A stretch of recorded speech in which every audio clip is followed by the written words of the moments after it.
Hey everyone, welcome back to K-Korner, the channel where we dive into the wild world of entitled people and their unbelievable stories. Hope you enjoy it, and without further ado, let's go. My mother is now frail and aged beyond her years, but she was once a strong, poor farm girl. She had no money for shampoo and had to make do with what she had. Despite her tough circumstances, she was resilient and knew how to handle herself. She shared a story with me last week that left us both laughing, even though it was about a time when she dealt with some serious bullies. Back in the 80s, during her final years of high school, my mom faced a couple of mean girls. These girls were the typical entitled, condescending types, and they loved to plaster their hair with hairspray. They mocked her relentlessly and even hit her from time to time. But my mom, being the tough cookie she was, just bided her time and waited for the perfect moment to strike back. These girls would sit near her on the bus every day just to mess with her. They'd mock her, call her names, and sometimes even hit her when the bus driver wasn't looking.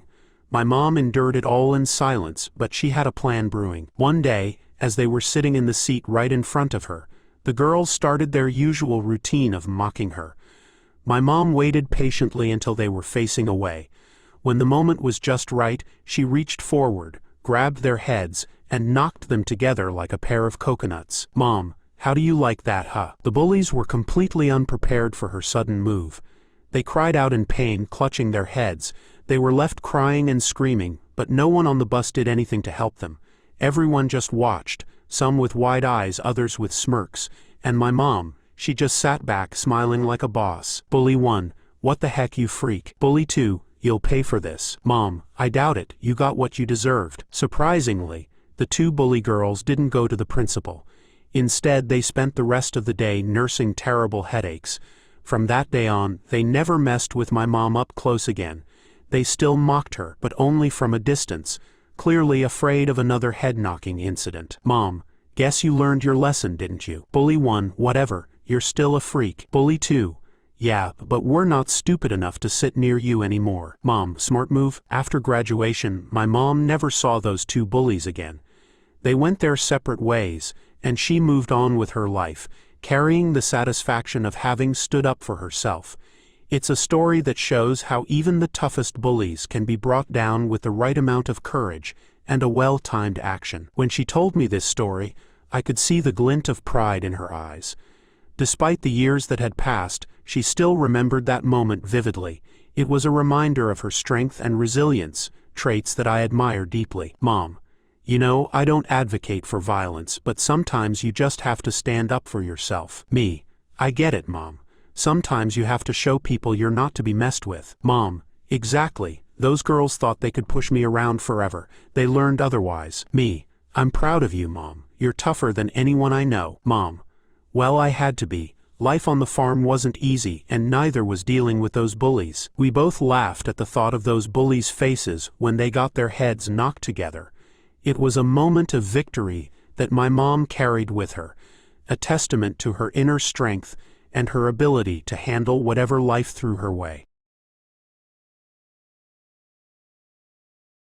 A few days ago, I found myself on the unfortunate end of credit card fraud. It was one of those situations you hear about happening to others, but you never expect it to happen to you. The fraudsters had somehow gotten hold of my credit card information and decided to go on a shopping spree, purchasing a whopping $1,000 worth of car parts from Philadelphia. They had the audacity to have these parts shipped across the border to the very city I called home, Vancouver, Canada. Typically, this would be the end of the story. Sometimes the culprits get away with it, and other times they don't. But in the end, my credit card would be replaced, and I'd move on with my life. Little did I know that this was just the beginning of a wild ride filled with unexpected twists and turns. A few days later, I received an unexpected call. The voice on the other end belonged to a DHL representative who informed me that a shipment was entering the country, and customs fees needed to be paid. This raised a red flag in my mind because I hadn't shipped anything with DHL in ages, and truth be told, I found their service to be less than stellar. It didn't take me long to connect the dots and realized that the fraudsters were attempting to have their ill-gotten gains delivered to my city. It can't be, I thought to myself. Who in their right mind would use a stolen credit card to order something and have it sent to their own house in the same city as the cardholder? After a quick discussion with the DHL representative about the customs fees, which I made it clear I wouldn't be paying, I managed to obtain the address to which the package was being shipped. I hesitated for a moment, contemplating my next move. Eventually, I decided that the best course of action was to call the local police department and inform them of the situation. I shared all the details with the officer on the other end of the line. Unfortunately, I didn't know what type of car the parts were for, but I hoped that my information might be of some use to them in the future. The officer listened carefully and then assured me that the chances of catching the culprits were slim. Nevertheless, he promised to swing by the address, which was conveniently only 15 minutes from my own home, to see if anything unusual was happening. He also said he'd follow up with me if necessary. I thanked him for his understanding and assistance, then resumed my workday. About an hour later, my phone rang, and I was surprised to see the same officer's name on the caller ID. His voice sounded excited, and I could hardly contain my curiosity as he began to speak. "Hi, Op," he said. "It's Officer X. You'll never guess what just happened. I followed up on the report and drove by the address you provided. I decided to knock on the door just to see if anyone was home and ask a few questions. To my amazement, a man opened the door, and as we were talking, a DHL delivery van pulled up. It was the exact package we had been discussing. I couldn't believe my ears. "Are you serious?" I stammered. The officer continued. The delivery driver walked up to the door and asked, "Hi, is Op there?" The man at the door didn't even flinch. He simply replied, "Oh yeah, he's just downstairs." My jaw nearly hit the floor.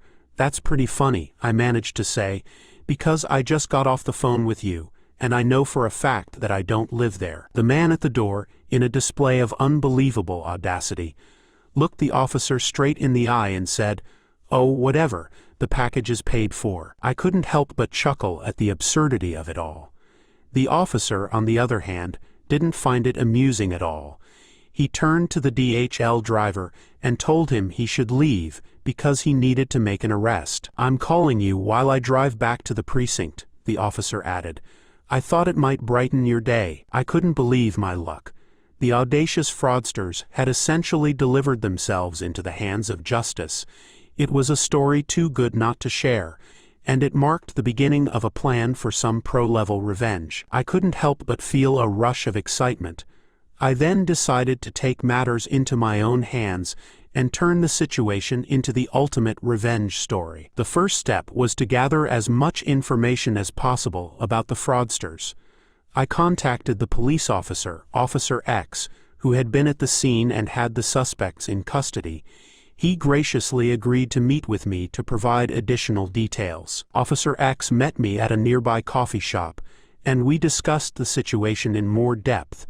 He explained that the two suspects, the man who answered the door and another individual who was found inside the house, were now in custody and facing charges related to credit card fraud, identity theft, and attempted theft of the delivered package. The police had also obtained a search warrant for their residence, hoping to find more evidence of their criminal activities. I thanked Officer X for his swift action and cooperation, and we exchanged contact information. He assured me that he would keep me updated on the progress of the case, and I knew that I could rely on him to help me seek justice. With the legal wheels in motion, I decided to take my revenge plan up a notch. I wanted the fraudsters to not only face the consequences of their actions, but also to experience the same frustration and inconvenience they had inflicted upon me. I began by contacting DHL to explain the situation and provide them with the case number and the fact that the shipment was connected to an ongoing fraud investigation. I asked them to cooperate fully with the police and provide any information or evidence they had regarding the fraudsters' actions. DHL's customer service representatives were understanding and committed to assisting with the case. Next, I reached out to the credit card company to inform them of the developments in the case and to provide any additional information they might need for their own investigation. I also requested that they expedite the replacement of my credit card, which they agreed to do. As the legal proceedings unfolded, I continued to collaborate with Officer X and the police department. I provided them with any information I had about the fraudulent transactions, such as timestamps, transaction IDs, and any communication I had with the fraudsters during the process. Every piece of evidence I could gather was handed over to the authorities to strengthen their case. One day, I received a call from Officer X with some exciting news. The search of the fraudsters' residence had yielded valuable evidence, including a list of stolen credit card information, counterfeit identification documents, and a hidden stash of ill-gotten goods. It turned out that these individuals were part of a larger credit card fraud ring operating in the area. The police had arrested several more suspects, and the case was gaining momentum. Officer X expressed his gratitude for my cooperation and the information I had provided, which had significantly contributed to the success of the investigation. It was a satisfying moment, knowing that my actions were helping to dismantle a criminal operation. I reached out to the prosecutor assigned to the case and shared my plan. I suggested that as part of the plea deal or sentencing, the fraudsters be required to issue a public apology to me and the other victims they had targeted. I wanted them to publicly acknowledge their wrongdoing and the harm they had caused. I've been reading stories on here for a while, but this is my first time posting. I think what happened to me is pretty funny and interesting, but I never know what other people will think. I came across my own Karen a couple of weeks ago, but for the sake of the story, I'm gonna call her Audi Annie. To give you a quick bit of backstory, while I own a car, I prefer my motorcycle. It uses less gas, and frankly, it's just more fun to ride, in my opinion. I'm also a 30-something guy who looks like a stereotypical hipster. Amusingly, the same parts of me that make me look like a hipster, long hair, long beard, glasses, make me look like a motorcycle hoodlum if I'm in gear. Although I'm fairly doe-eyed, so if I'm not wearing a helmet or shades, most people say I don't look intimidating at all. Anyway, I was heading to the store to pick up a couple of things, and while it wasn't really busy in the parking lot, the front half was pretty packed. I don't like to park my bike too far from the front because people can sometimes be jerks and mess with your stuff if they think they won't be seen. I actually caught some stranger sitting on my bike before, and it freaked me out. I was about to park 12 to 13 spaces back when I noticed a silver Audi double parked near the front, maybe 2 to 3 spaces back. It wasn't perfectly centered. The passenger side was just a foot past the line, enough where someone couldn't park next to her, but maybe people would just think it was a bad parking job instead of it being a bad person. While this space wasn't enough for a car, it was perfect for a bike.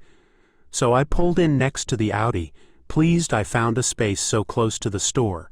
I had barely turned off the engine and taken off my helmet when you know who appeared. A woman in her late 20s or early 30s, with a sour look and a "can I speak to your supervisor" haircut. I know everyone says this, and I usually roll my eyes when people say this in their posts, but meeting someone like that in person, it really does perfectly describe her. "Annie, what do you think you're doing? You can't park there." I turned to look at her, still wearing my sunglasses with my helmet in my hands. "Me, excuse me, Annie, you can't park your bike in those spaces. You're blocking my car and they aren't meant for you." I was taken aback by this woman yelling at me. My bike was completely within the space, and while it was sort of blocking the passenger side, I've seen people get into their cars with other cars parked much closer. Plus, it wasn't like this person was a giant. "Me, I'm going to shop here. I'm allowed to park here." "Annie, no you're not, and you're blocking my car." "Me, lady, you're the one who parked over the line, and I'm not even parked that close to you. If you're leaving, just leave and be quiet." "Annie, you don't talk to me like that, you jerk." Annie actually screamed, getting a wild look in her eyes. "Annie, I can't get into my car because of you and your crummy bike. get out of here before I call the cops." I rolled my eyes, although she couldn't see me behind the glasses.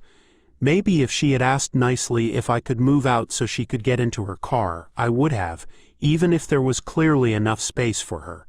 But frankly, I was in no mood to accommodate this crazy lady. "Me, forget you." I guess that was the wrong thing to say, as I swear I could actually see steam coming out of her ears. Annie actually stomped over, and I thought she was going to get into her car, but I was wrong. She grabbed onto my bike and tried to knock it over. Now the bike was secure, and it's not as easy to knock over as it seems, but she was literally trying to throw my bike to the ground. "Me, what the heck do you think you're doing?" I grabbed her by the wrists and promptly shoved her off my bike. Then she screeched, like in that scene in X-Men 2 when the mercenaries break into the mansion, and that one mutant girl has the screaming superpower. She screamed for help, saying that I had assaulted her. There were a few people around, and when Annie screamed for help, someone actually did call the police and started asking Annie if she was okay. Suddenly, she was all grinning at me. I remember the guy who called the cops actually looked super uncomfortable and said he had to go. It took 10 minutes for a cop to show up. The woman was standing behind my bike in the parking space to keep me from leaving, her face red but smiling at me. She told me that I was in for it now, how I would go to prison for attacking her, and how she hoped I got assaulted every day because that's what people like me deserve. Yes, she actually said that. I was a little worried, but I hadn't actually done anything other than remove her hands from my property. So I tried to remain calm. Then the cop arrived. He was probably in his late 30s, and the expression on his face made me concerned. Have you ever heard the phrase, "It looks like someone took a crap in your oatmeal"? Well, this guy looked like someone just did that in his cream of wheat right before having to come and deal with us. Before the cop could even introduce himself, Annie ran up and started speaking a mile a minute. She seriously had diarrhea of the mouth as nonsense spouted from that hole she called a mouth. She told the cop how I was some biker in a gang, that I was parked illegally, and when she politely told me to move, I threatened to beat her, and then punched her in the face. Mind you, my bike was perfectly legally parked, and she didn't have a single mark on her face from where I supposedly punched her. The cop looked unconvinced by her story and turned to me, asking for my side. I told him what really happened. I parked. She demanded I move, and then tried to push over my bike. The entire time, Annie was screaming that I was a liar, and trying to interject her own nonsense timeline into my story. Finally, the cop looked at Annie. "Cop, ma'am, if you really want to claim he hit you, I'm sure the store has cameras. I would be happy to check, but as for parking, your car is the one that is illegally parked." Annie's eyes got that crazed look again, when she realized the cop wasn't going to just immediately believe her story and cart me off to jail. "Annie, you jerk, he's not allowed to be parked here." Amazingly, she suddenly stopped talking about how I hit her. The cop didn't look pleased to be insulted. "Cop, in fact, I am going to issue you a ticket because you decided you could scream in my face and call me a moron." And that's when Annie lost it. She, with all her force, smacked the cop partly in the shoulder and face. She actually missed, so it was doubtful she could have really hit him, but still, the effect was immediate. It was like in those nature documentaries when you see a snake just suddenly strike. The cop grabbed her, and within seconds he had her face first over the back of her own Audi. Annie was once again screeching as she got handcuffed. This entire time, I was just standing there, mouth agape, and trying not to do anything to become the target of this officer's wrath. He told her she was being arrested for assault of an officer and asked if there was anyone who could come to pick up her Audi. Otherwise, it would be towed at her expense. The entire time, Annie was screaming that this was a travesty of justice, how the cop wasn't allowed to do this to her, and something that really made me wince, how more people should be causing harm to these crooked cops. Eventually, she was shoved into the back of the cop's cruiser, as she continued to kick her feet and scream, and then eventually start sobbing. It was a sight to behold. The cop asked me if I wanted to press any charges, and I was honest and said, "Me. For what? Really, all she was doing was being a witch, and frankly, I think she managed to get herself into enough trouble as it was since she got arrested. The cops said they might try her for disorderly conduct and resisting arrest, depending on if she calms down. He also said if she does have someone to pick up her car, he would make sure a police officer was nearby, just in case she had any friends who might try and take it out on my bike. I told him I was probably only going to be about 15 minutes in the store. The car was still there when I left, so no closure on what happened to her precious Audi, and that's my story. I don't know what happened to Audi Annie, but I never did see her again, although I still occasionally see the odd silver Audi here and there. Sorry that I don't actually know what happened to her. If she's lucky, she'll just get a couple of tickets unless she decides to continue being crazy and entitled again. Just a quick history to set the stage. At a younger age, I moved from Chicago to Baltimore to take a job with the federal government. When I started, I hit it off with a couple of guys who've since become my best friends. We all lived together for about 5 years until one by one we started moving on, getting married, etc. One guy, John, left our place of employment to take a job as a Secret Service agent. As everyone went their separate ways, I thought I'd make a smart decision as a young professional and buy a house in 2007, right before the financial collapse. Needless to say, immediately after buying, I was upside down big time and struggling. I had some other co-workers move in, but they only lasted about a year before abruptly moving out, leaving me scrambling to find a roommate. This set the stage for my revenge story. I ended up posting on various venues to find a new roommate. One guy stood out far above the rest, and we'll call him Russell. Russell was a military vet who had served a couple of tours downrange and was now a sous chef at a local restaurant. He was easy to get along with, so I pulled the trigger in haste without doing the proper checks I should have, primarily due to being in a desperate financial situation. The first sign something was off was when Russell moved in. He came with just a couple of boxes and a TV. No bed, furniture, etc. The next clue came from chatting him up about his time in the military. On the surface he could talk, but as I got more nuanced, his answers became more, well, wrong. He claimed to be a former Ranger, so he should have known the topics discussed. The final clue was the classic one. He started making excuses for rent payment in month 2. By this time, I knew something was not right, so I politely told Russell to move out, which he did immediately. Once he was gone, I went to Home Depot to buy new locks, and much to my surprise, my debit card didn't work. I found out Russell had stolen a checkbook and cleaned me out. Every cent I had in my account was gone. At this time, I felt a mixture of anger, fear of not being able to pay my mortgage, and disappointment in myself for not vetting him properly. When I told John, he was livid. He wanted every detail about the situation. Little did I know, John told all his co-workers, and they immediately opened a case on Russell.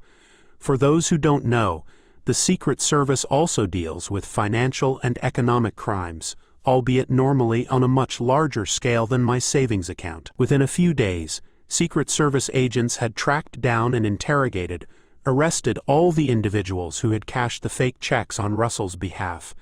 One turned and advised that Russell would be at Dick's Last Resort at the Baltimore Inner Harbor that night. John and his crew changed into plain clothes and went there to wait. Lo and behold, Russell showed up and acted like he owned the place. He started announcing that he was leaving on a deployment to Iraq, so he wanted to buy the entire bar drinks, with my money, I should add. As he was standing there paying for everyone's drinks, John stood up and screamed, "John, Secret Service, you're under arrest." 3 agents slammed him down, cuffed him, and pulled him out where 2 black SUVs rolled up on the boardwalk to take him away. My other friend who had gone to observe said the entire restaurant paused in stunned silence for about 30 seconds. They took Russell in, and by this time John said he was bawling his eyes out. The best part of the ordeal was that John made him add in his written confession. Russell's confession: "I routinely pretend to be an Army Ranger but have never served." Before being taken to the city jail, Russell asked John, "Russell, Why did the Secret Service arrest me? John, you robbed the wrong guy. The bank ended up giving me all my money back very quickly under a fraud claim. I attended Russell's court appearance with John, where he took a plea and spent 6 months behind bars. Needless to say, I was a bit more careful in choosing my next roommate. We've been happily married for 5 years. Edit 2. In an attempt at closing the story with a creative quip, I've made it sound like I married John. For the record, my wife is not John. Edit 3. I see a lot of comments about skepticism of how Russell was federally charged. I reached out to John, and he advised they charged him on the state level due to the low scale of the crime, which explains why he went to city jail, and why I attended city court. I did a quick search and found this, since I know you'll ask. 18 United States Code Section 13 allows for federal agencies to charge for state offenses, which would be offenses under state law in which federal territory resides. A few years ago, my husband and I bought a house with a pool. We're acquainted with most of our neighbors, but definitely not close friends with any of them. They all seem nice enough, but we just don't have much in common other than where we live. Next door to the right is a family of 6, twin daughters attending the local university, a high school-aged son, a young elementary school-aged daughter, maybe 1st or 2nd grade, and the parents. Normally, we open the pool in early May and keep it open until the end of October. But this year, the weather was off. We had a very cool and wet May, and then June jumped straight to temperatures over 100 degrees. I'm currently on medication that makes it hard for me to tolerate being in the sun and heat for a long time. Plus, we've been helping 2 extended family members who have health issues. So because of this, we haven't opened our pool yet this year. Usually, we go to the family lake house for a week during each of the 3 major holidays. We didn't go for Memorial Day because there was flooding around the lake, and a family member had just been discharged from the hospital yesterday. With July 4th being on a Thursday this year, we decided to stay home this week to be available to help this family member. Several times in June, the little girl next door saw either my husband or me outside and asked when we were opening the pool. At first, we told her maybe later, but the last time she asked, yesterday, I said we were probably just not going to open it this year. She started crying. We've never had any of the neighbors over to use our pool, so I didn't understand why she was crying over us not opening it. Later, I spoke with the neighbor on the left, and apparently, our neighbors on the right have been having a small family party at our pool every 4th of July when we're gone. They've always cleaned up really well afterward. Because we have scheduled pool maintenance and weekly yard service, occasionally things are moved around in our yard, and we never thought much about it. Neighbor on the left, I always thought you gave them permission to use your pool. Me. We gave them permission to retrieve any balls or toys that ended up in our yard, but never permission to use our pool, especially when we're not home. The neighbor on the left thought we had given the other neighbors permission to use our pool. I realized we did give them permission to retrieve any balls or toys that ended up in our yard, but never permission to use our pool, especially when we are not at home. We have a special latch on the gate, and my husband did show the neighbor how to open the gate to retrieve his kids' toys. So now my husband, who loves gadgets, is going to have several more cameras installed around the exterior of our house, covering the gate and pool area. He's also planning to have the gate latch modified so we can grant remote access for the pool service and yardmen. Luckily, we have a friend who does cameras and home automation systems. Husband, I'm going to set up some cameras around the house, especially by the gate and pool. Me, good idea. I can't believe they've been using our pool without asking. Husband, at least I get to play with more gadgets now. I'm annoyed that our neighbors have been using our pool without permission, but my husband is happy I'm letting him get more gadgets around the house. Now the question is, do we confront the neighbors and let them know we're aware they've been using our pool, or do we just wait and see if they say anything about our new security cameras? The next day, as my husband was setting up the cameras, the little girl came over again. Little girl, when are you opening the pool? Me, We're not sure yet, maybe not this year. She looked disappointed and ran back to her house. Later, as I was watering the plants, the mother from next door came over. Neighbor Mom. Hey, I noticed your husband putting up cameras. Is everything okay? Me. Yeah, just some extra security measures. We've had some unexpected visitors in our yard. She looked a bit nervous but didn't say anything. I decided to press a bit more. Me. By the way, we found out that someone has been using our pool while we're away. Do you know anything about that? Neighbor Mom. Oh, really? I hadn't heard anything. Maybe it's some kids from the neighborhood? Me. Could be. We're just trying to make sure it doesn't happen again. Neighbor Mom. Sure, that makes sense. Well, I have to go. See you later. She hurried off, and I couldn't help but feel that she knew more than she was letting on. Later that evening, my husband finished setting up the cameras. We tested them, making sure we had a clear view of the gate and the pool. Husband. All set. Now we'll know if anyone tries to use the pool without permission. Me. Great, let's see if they get the hint. Over the next few days, we watched the footage closely. Sure enough, on the afternoon of July 3rd, we saw the neighbor family heading towards our pool. The parents were carrying towels and coolers, and the kids were in their swimsuits. Husband. Unbelievable. They really thought they could get away with this. Me. Let's see what happens. As they approached the gate, they noticed the new latch and the camera. The parents looked at each other, then at the camera, and turned around. Neighbor Dad. Looks like they've got the place locked up now. Neighbor Mom. Yeah, let's just go back inside. They headed back to their house, clearly disappointed. We watched as they unpacked their towels and coolers, looking defeated. Husband. Well, that takes care of that. Me. I just hope they don't try anything else. The next morning, on the 4th of July, we saw the little girl again. Little girl. Are you sure you're not opening the pool? Me. Yes, we're sure. Sorry. She looked so sad, but I knew it was for the best. Later, the neighbor mom came over again. Neighbor Mom. I'm sorry if we've caused any trouble. We really didn't mean any harm. Me. It's just that using our pool without asking isn't right. We have to think about safety and liability. Neighbor Mom. I understand. We'll make sure it doesn't happen again. Me. Thank you. As she walked away, I felt a sense of relief. We had made our point, and hopefully, they had learned their lesson. The new cameras and latch gave us peace of mind, and we could finally enjoy our home without worrying about uninvited guests. Husband. Looks like we're all set now. Me. Yeah, I think they got the message. From then on, we didn't have any more issues with the neighbors using our pool. The new security measures worked, and we could focus on helping our family and enjoying our home in peace. I had been living in an apartment with 3 other roommates, so 4 of us total, for about 8 months. We are all women in our 20s. I barely interacted with my other roommates at all. Between our jobs and classes, we never saw each other.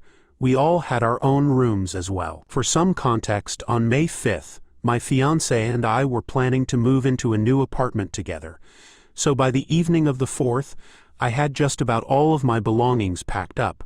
More on that later. Though I barely interacted with my roommates, I felt like we coexisted well, and we never fought or argued about anything, except for some very minor instances with Vicky and Kara. Those 2 were friends, and Vicky was definitely the messiest of the 4 of us living there.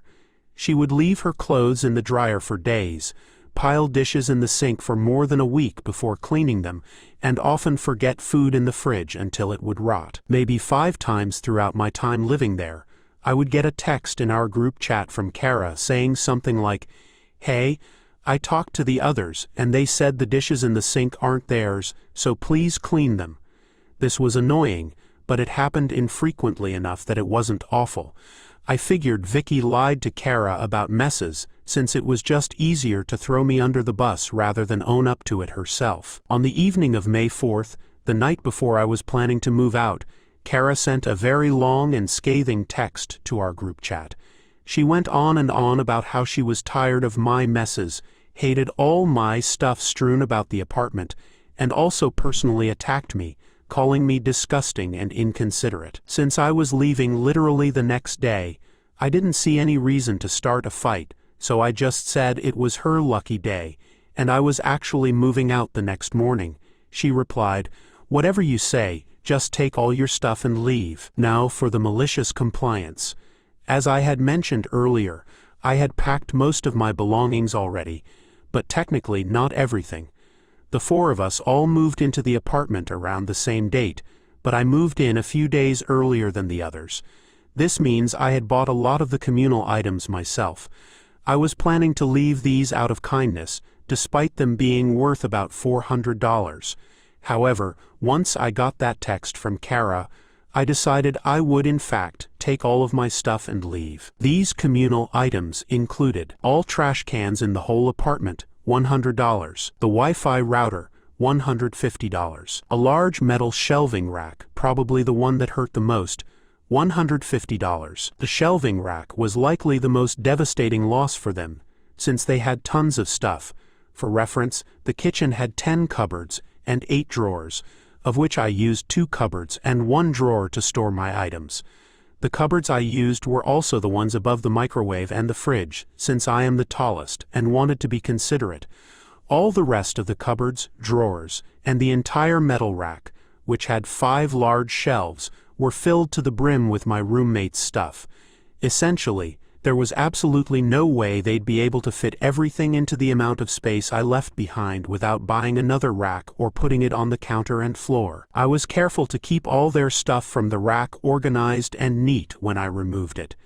Everything from the rack completely covered the counters, kitchen table, and coffee table in the living room. I moved out peacefully with all my belongings the next day, and have been happy in my new apartment with my fiancé. A few days after moving out, Vicky texted in the group chat that, "For your information, the Wi-Fi isn't working anymore." I wonder why, at that point, I left the chat. I've wondered how long it took Kara to realize that it actually was never me making messes in the apartment, but I guess I'll never know. Thank you for joining us. If you enjoyed the video, don't forget to hit the like button and subscribe for more captivating stories. Share your own experiences and opinions in the comments below, and let's keep the conversation going. Until next time, stay tuned for more epic tales.